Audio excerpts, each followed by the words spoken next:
So as we've told you many times before, as soon as the economy crashed to the benefit of the big banks, the New York Times, Washington Post, et cetera, started throwing the word racist around with increasing volume. It was almost like they were working on behalf of the oligarchs to divide the rest of us against each other so we wouldn't notice that a small group is getting super, super rich.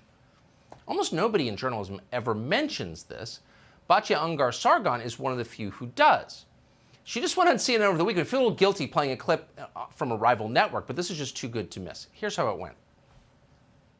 The media's response to Youngkin's victory is literally the reason that he won, right? How did they respond? There's 100 medias, 100 reactions. You're pretty overly generalizing, I think. Let me get more specific for you, okay? Because I have to say, I have to admit, having watched CNN all week, there's been a lot of very, very, very good genuflection on this front. But what happened right after the election was you saw host after host after host on MSNBC saying, oh, this is a victory for white supremacy, right? White supremacy wins again. Racism wins again. When, you know, the lieutenant governor that Youngkin won with will be the first black woman to hold that job. When Glenn Youngkin managed to flip majority black districts.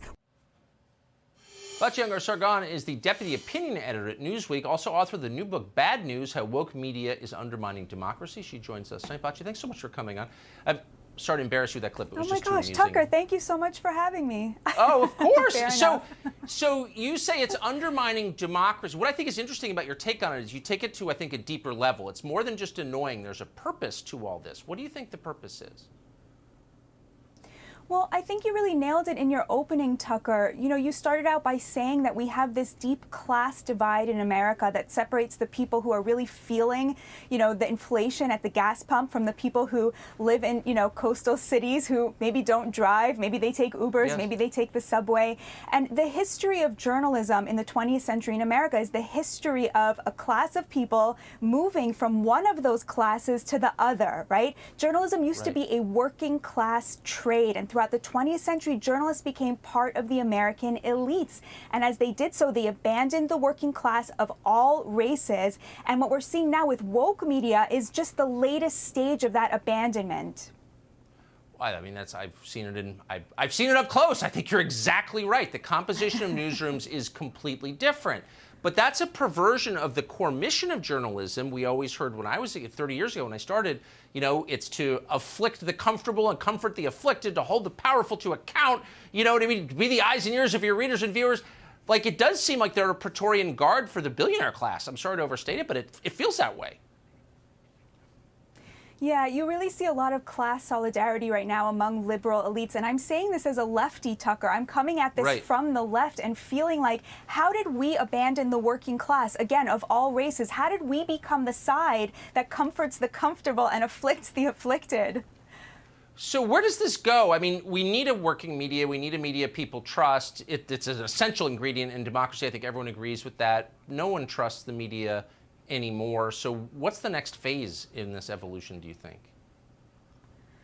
Honestly, Tucker, I think that every American has to relearn the work of learning to respect people that we disagree with. You're seeing a huge consumer boycott of mainstream media, of corporate media. And I think that's a good thing. They need to relearn how to get our trust back. And in the meantime, we need to start stitching back together the fabric of American society by respecting people we disagree with. That's all we can do.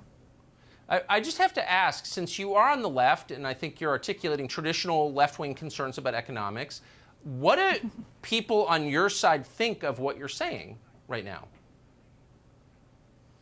You know, honestly, you know, the fact that I was on CNN, I take that as a really good sign. My book opens with a scene from CNN of two of their hosts, who are both millionaires, calling every single person who voted for Donald Trump racist, when we know that Donald Trump won the vast majority of people without a college degree, right?